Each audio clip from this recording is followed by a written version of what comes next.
Welcome to LiveDaf, your online Daf Yomi Shir. Shalom Aleichem, and welcome back to today's Daf Hayemi Maseches Midos Daf Lamed Hey. So today's Daf encompasses the second parak of Maseches Midos and into the third parak. We began yesterday with a general overview of the Har HaBayis compound, which was 500 amma by 500 amma, which is rather large. Interestingly, the Kosel HaMa'aravi, the western wall, which is the western wall of the Har HaBayis compound, the exposed part that we daven today, that we see, is really much smaller than 500 amma, but really continues further in. So they dug out the western wall tunnels, and they found that the wall actually goes on, way longer than what's exposed, and in fact it is in line with the description in the Mishnah that it was rather long, 500 amma in total. So that was the enclosure of the Har HaBayis. What about the actual Beis HaMikdash, which was situated in the Har HaBayis? Says the Mishnah, Lefnim Mimenu.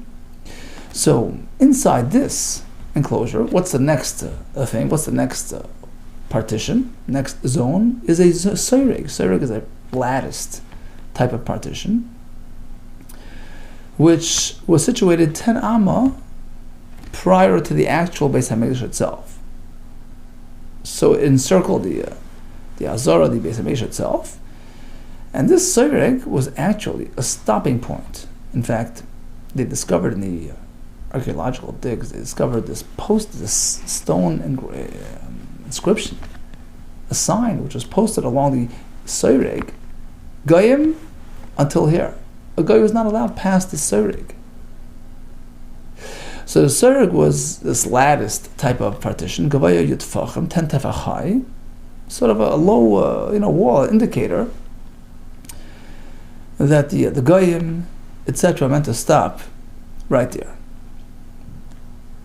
V'shalosh Esrei Pirtzes HaYuboy, but in fact the Greeks weren't very happy with being shut out of the Beis HaMikdash, and they breached it 13 different places.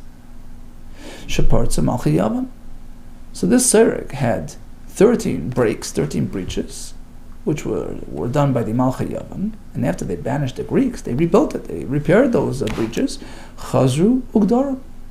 And in fact, as a sign of gratitude to Hashem for giving us that ability, that victory over the Greeks, the Gazru Kenegdan, they established, corresponding to those 13 repaired breaches, Yud Gimel Shtachavayos, 13 occasions, 13 opportunities for bowing. So whenever you pass one of these locations, you bow to Hashem as an expression of subservience and thanksgiving. What's beyond the soireg? That's called the Chel. That zone was called the Hachel, which was 10 amma wide.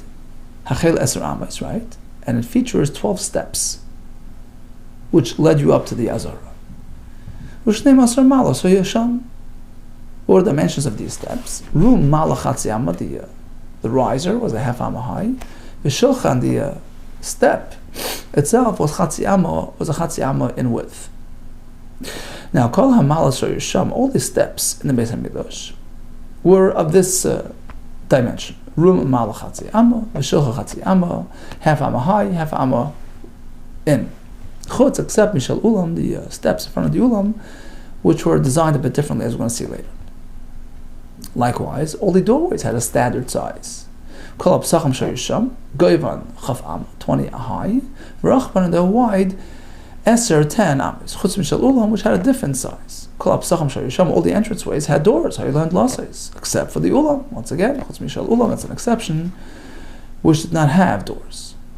Kol HaSharim Shayisham, all those gateways, Ha'ilam Shkufais, had cross beams over the top, Chutz Mishal Tet, except for the entry to the Har HaBayis, which was configured a bit differently, with a triangular top. Shayisham Shtei Avanim, Mutais Zoel Gabazu, it had two stones sort of leaning on each other, like a triangle, which formed the top of that gateway. Kol HaSharim Shayisham, eventually when our nation was able to afford better, they upgraded all the doors to Nishtanu Liyah Shalzav. They upgraded them to gold. Chutz Mishar Nikno, except for the eastern entry to the Azara, the famous Shar Nikno, which was made of copper, and it remained that way. Mishnasa B'Hainez, because it experienced that miracle when he had to drop a door into the sea, when he encountered that storm on the way while he was delivering the doors to Eretz Yisrael, and Hashem guarded that door and had it swim along. And eventually it came to Eretz Yisrael, and they were both installed in the Beis HaMikdash because of that miracle, that tremendous nace, to show that Hashem is at your right hand. So they kept it copper as a remembrance and an inspiration for all to see.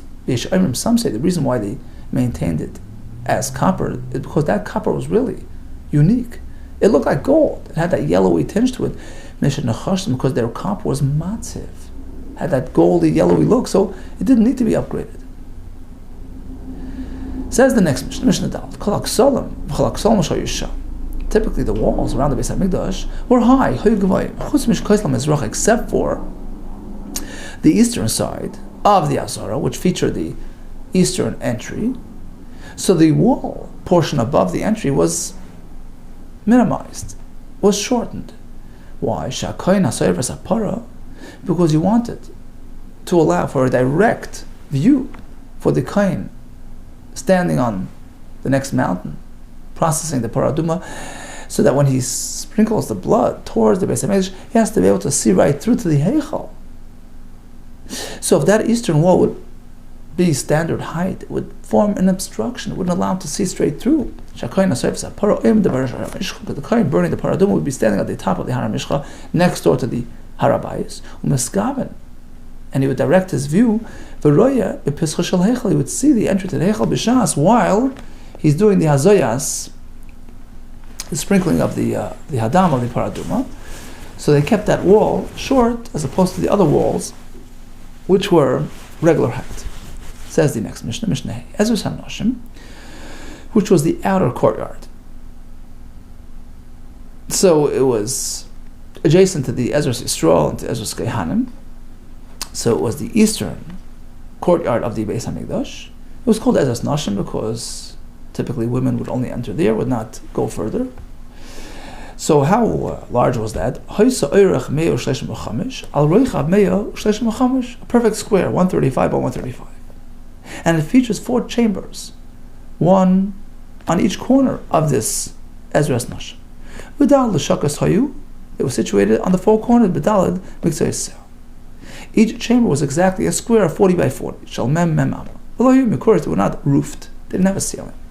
In fact, that's how they're going to be in the future as well.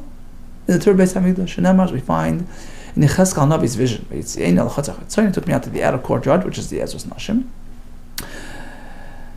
and he gave me an overview, a tour of to the 4 corners. We had a chamber on each one of these corners. So these chambers were keturos, unroofed. So that's the pasuk, and the Mishnah explains keturos means elishein mekuros. It would allow for the smoke to rise, so that's why it's called keturos, unblocked, unroofed. What was the function of these 4 rooms? The one at that corner, that was called Lishkas HaNazirim. What did the Nazirim do there? Shesham Nazirim Mabashlam Shlamim. That's what they would cook their shlamim. Umagacham Esar and take their haircut. Umashacham Tachsadu, take the hair and toss it into the flame beneath the cooking pot of their shlamim. Mizrachas Tzvain is the next one over. He has Lishkas HaEitz. That was called the firewood chamber. That's where they would store the wood and inspect the wood. Shesham Kahana Balimum. That's where the Kahanim who had a blemish and couldn't serve would be matlim be'etzim, would check the wood for worms,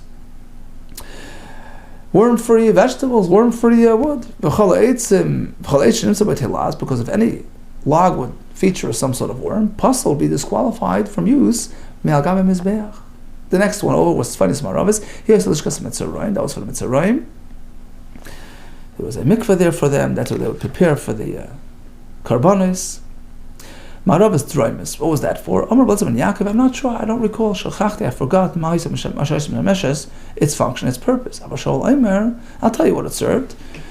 That was the storeroom for the wine and the oils. Shasham hayunois and yain v'shem. Nikras lishkas beis shemanya. It had a special name, beis shemanya. Place for the oils. Now, the Ezras Nashim, in general, did not have anything on the walls. It was a smooth wall without a balcony. Initially, it was smooth without any ledges. But later on, they decided to add, to ring it with a ledge, a balcony. What for? Shanoshim, royes milamalan, vanoshim milamatan. During the simchas, Beis Hasheva ceremonies, during the celebrations, during the happy Yom Tov of Sukkot, the men would celebrate on the bottom, and the women would view from the top to avoid any inappropriateness. They shouldn't mix, they shouldn't mingle. There were 15 steps rising from the Ezras Nashim up to the next level, which is Ezras Yisrael. The 15 were corresponding to the 15 chapters of Shir HaMalos that we find in Tehillim. Keneged Tesvav Malos Shebet Tehillim. Shalein Halavim Ayman Bashir, on which the Levim would stand and say their Shir HaMalos, one per step. Truths were not straight steps, El Mukafos, rather they were semi-circled, half-circled, like a half of a girl, like a half of a granary round. Mishnah Vav. As we explained, the Ezras Yisrael was the next level up. So beneath, there were these chambers for music, for storing the musical instruments. Psuchas Ezras Nashim, which were open to Ezras Nashim, which was a step lower. So Ezras Nashim gave you access to these chambers, which were situated beneath Ezras Yisrael. These rooms were storage for the clay shir. Sheshama Elohim Noisnim Kinayrit, they would place their harps. When the their lyres, their cymbals, and all the clay shir. Now let's proceed over to the Ezras Yisrael. Ezras Yisrael, which was beyond the Ishar Niknar, was really a section in a much larger zone, which contained Ezras Kayhanim, and over to the Mizbeach, and over to the area called Ben Ulam Mizbeach, in which there was another structure called the Heichal, which started with the Ulam and concluded with the Kodesh HaKadosh. Ezras Yisrael Haya Urach Me'av Amo Shleshim Chamish. So in terms of its width, it was the same as the Ezras Nashim, 135. But here we're calling it length because it was a narrow zone. It was only 11 Amma into the next area. And that was considered Ezras Yisrael, where the regular Israel would be present when they bring karbanos. They would stop at the 11 Amma mark. So it was 11 Amma wide and 135 long. Ezras Yisrael Ha'is Urach Mea Amma Shleshim Chamish Al Urach Achas Esrei, only 11 wide. Then when we pass that point, again, it's all in the same enclosure. It's not like beyond a partition. It's all part of the same room, which was 135 wide, in which we have the Ezras Yisrael, 11 Amma, the next 11 Amma, Ezras Kayhanim, on and on and on. V'chein Ezras Kayhanim, likewise, Ezras Kayhanim, which was the next sliver of territory, was the same size. Haisa Eirech Kuf Amma V'lamed Hei. So since it was only a narrow section, 11 Amma, so now the width sort of turns into its length, right? So it was 135 long, Al Roichav, with a width of Yud Aleph, V'rashi Pispisin. We have these markers coming out of the wall, Mavdilim to Ezras Yisrael, to show the delineation point between Ezras Yisrael, up until which they go, beyond which is called Ezras HaKayhanim with Kayhanimah. Rabbi Lezer ben Yaakov Aimer, Malahoisa Gavoya Amma. In fact, it was more than just a Pispisin, it was a step, a platform which was an Amma, a step which was an Amma up, which was a stage, this platform, on that step. And that platform was comprised of 3 steps. Uba Shalish Malas, which had 3 steps. Shalchatzi Chatzama, each step a half Amma high. So all the way to the top of this platform, above the step, you've already gone up 2.5 Amma, Nimtzis. It turns out that Ezras Kayhanim, which was at the top, was really Gvoyim. Ezras Yisrael was elevated off the Ezras Yisrael by a total of 2 Amas Mechza, 2.5 Amma. The Rabbi Nishmaya says the Duchan was meant for the Kayhanim to stand on there and to give their Brechas Kainim to Klal Yisrael. Now, in its entirety, the whole area, the Kol HaZorah, this whole enclosure, of which we've described part of it, as Yisrael is kind of where sort of sections, subsections, subzones within this general area called the Azorah. So the Azorah in totality was how big? Kol HaZorah was 187 in length. So from the beginning of the Shar Niknar, Ezras Yisrael, Ezras Kehanim, the Mizbeach, all the way to the back was 187. Al Reicha 135 with a width of 135. They established a practice of bowing in 13 different places, which according to Tanakama were those locations opposite the 13 breaches that we spoke about before, which had been repaired when the Chashmonaim achieved victory over the Greeks. However, Abba Yosef ben Chanun had a different opinion on the 13 Hishtachavos, Keneged Yimul Shi'ar. The reason for 13 bowings is one per gateway. So as you pass a gateway, one of these 13 gateways of the Azorah, you bow. So according to him, there were 13 gates, 13 entries. How do you get to 13 in the Azorah? So he lists them out for us. Droimim. So again, we're going east to west. Your left is the Dorim. Smuchan Lamar. When you start from the west and you make your way down, the mountain was sloped upwards. Make your way down. So Smuchan Lamar Shar Elyon, the upper one was called Shar Elyon, right? As per its location, its elevated location. The next one is Shar Adelak. Next one is Shar B'choros. Next one is Shar HaMayim. Shar HaMayim. Why did it get its name Shar HaMayim? Was meant to transport through it the container of water, meant for pouring on the Mizbeach. A different reason.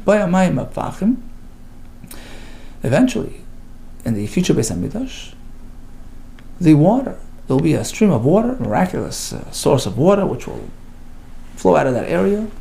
So mefachim is lashon of pach, like a earthenware container. It's small to start, and then it's going to grow and flow into this large waterway. Eventually, it's going to be flowing from beneath the threshold of Beis HaMikdash out of this area. Let's shift over to the right at Tzafon. Start counting the Sha'arim starting from the west, Smuchal Lamar, the one closer to the Marav.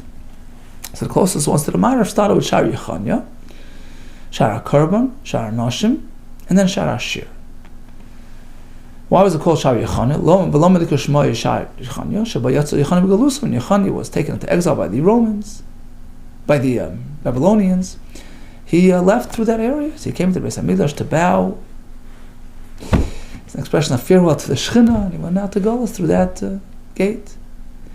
And the next one is Shar HaKarban, through which they bring karbanos. Next one is Shar HaNashim. Why Shar HaNashim? Because a woman who brings a carbon would have to go in there to attend to her carbon, smicha, etc. Or if there's no smicha, there's being at attendance. Shar HaShir, through which they would carry the instruments. Okay, now we have Shar Mizrach over to the east of the Azor, Shar Niknar, famous Shar Niknar, based Pish. It had two sub doors, one on the right, one on the left. Echad Mimin V'Chim, one to the right, one to the left. Shnai B'Mar. There are two more doors on the far end, on the western wall of the Azorah, and it wasn't really so actively used. They didn't have any special name, any special reference point. Hanun Lacharabais. Okay, so we're on to the next parak, which begins describing the Mizbeach. The base of the Mizbeach was a perfect square, 32 by 32. So you start with a 32 dimension, but eventually you're going to shrink it. By the time you get to the top, it's 28 by 28. Why? Because of all these steps and the ledges and the inversions. Allah Amma, B'kanas Amma. So you rise in Amma, you go in Amma on either side. Zeh that's the foundation, that's the Yisoid upon which they would pour the leftover blood, and so that shrunk your overall dimension. You went from 32 to 30, right? Because it took off one on either side. Nimtza shleish ma shleishim, so you're holding a 30 by 30. Allah chamish, you rise up 5, B'kanas Amma, and you go in an Amma, that's the That's the walkway to the Kehanim. So you took an amma off either side, or on all four sides. Now you're down to 28 by 28. I'm not going to chronologize, you're up to the top already, but now you have to count for the corners, which were an amma, an amma from either side. So the corner was an amma by an amma, square. So the top surface of the Mizbeach has now been shrunken again by an amma on either side. Nimtzah, now have a grand total of chavav al chavav, 26 by 26. We're not done. Malkam hiluch ragla kehanim. You have this walkway on the Mizbeach itself for the kehanim to keep them out of the fire, right? So they had to have a sort of a pathway all around on the perimeter. Amma mizeh, you have to deduct the amma from this side, amma mizeh and amma from the other side. Nimtzah chavdal chavdal, and they have a grand total of 24 by 24, which is the Malkam, the place of the Mahamaracha, where they actually burned the karbanis. So the starting point was 32 by 32, which results in a surface of 26 by 26. Speaking about the second Beis HaMikdash, the truth is that way back, the first Beis HaMikdash was only 28 by 28. And after all the deductions, you go up, you come in, you go out. Right? How much do you land? So if you start with 28, you have to deduct your all your deductions, get you to 20 by 20. That was in the first Beis HaMikdash. But then later on, they realized they needed a bigger Beis HaMikdash. When they came up from exile, they rebuilt the second Beis HaMikdash. Some changed it to Min HaDorim. They added an L-shaped extension, 4 amma from this side, 4 amma from that side. Even gamma, like a Greek letter called gamma, like an L, like a long chaf. And that expanded their Mizbeach. Shenamar, as we have in the pasuk, Variel Yuv Beis Oirech, V'shtei Mesrei Reicha Ravua. The Ariel, the Mizbeach, was 12 amma, Oirech length, V'shtei Mesrei Reicha, 12 wide, Ravua. El Arba'as Ravua. It was square to all 4 sides. What does that mean? Yochel, perhaps the pasuk means She'enoi Elo Shtei Mesrei Amma, Al Shtei Mesrei. It was merely 12 by 12. No, but the pasuk says it's quadrupled. Al Arba'as Revav. That dimension is 4 times over on each one of the corners. Malama, we learn from here that from the middle to any corner was 12 by 12. Shemina Emtza Hu Moedesh Temes Yamal Cholrach. That the dimension of 12, the number 12, is from the midpoint to the sides, in all sides. So turns out that it was really 24 by 24, and that was the Malkam HaMaracha, the actual top surface. So now, counting for all the steps and ledges, etc., you get to a grand total of 32 by 32, as per the description in Al-Mishnah. There was this red line, this marker, which would encircle the Mizbeach at the midpoint of its wall. So halfway up the wall of the Mizbeach, there was this red marker going all around. The purpose of which was to differentiate between the upper bloods, to the lower bloods. Some karbanos' blood applied above that line, some below, as we had in Maseches Kinim, a whole Masechta about all kinds of variations of mix-ups and between those and those. Now the Yisoid, the base, the foundation, so to speak, on bottom, the bottom step, although we accounted for it on all 4 sides, but the truth is that it wasn't really built on all 4 sides. There was space for it, so it would have that shrinking effect on the overall size of the Mizbeach on all 4 sides, but on 2 sides it was really just empty space. Yisoid would travel al Pinikal at Safin, al Pinikal al Marav. Yisoid was actually there only on Safin and Marav of the Mizbeach. So it would go along this side, along that side, like an L, and then it would turn the corner on both sides.